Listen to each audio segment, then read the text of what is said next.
A strategic collaboration. That's how the Kremlin's described its relationship with China, as Vladimir Putin heads to Beijing for talks with President Xi.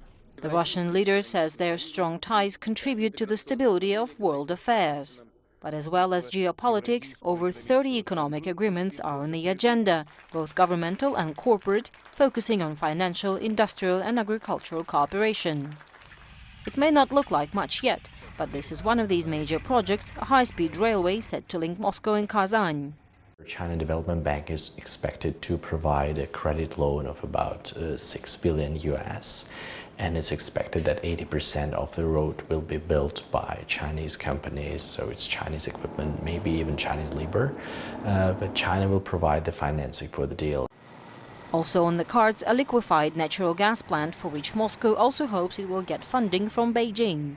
The Russian private LNG plant, which is built on Yamal Peninsula in the Arctic Sea, will get the first money from China Development Bank and Exim Bank as a long-term financing to complete the project.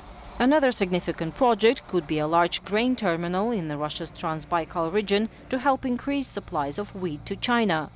While political relations are robust, experts note there is still room for improvement in the two countries' practical economic cooperation and direct business-to-business trading. Russian businessmen and officials have at times a desire to act fast and get results quickly.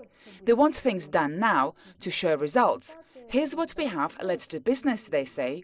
The Chinese businesses are not ready to jump into action this way. It takes building up a personal relation with the partner, gaining trust. No long-term cooperation is possible without that.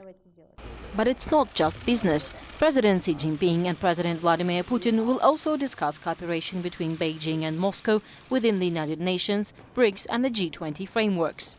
Vladimir Putin will be hoping to return to the Kremlin with plenty of trade agreements between Beijing and Moscow. It is important economically, as Russia still faces Western sanctions, but also politically, as it sends a message to the Kremlin's opponents that Russia may not be as isolated internationally as some of them may like to think.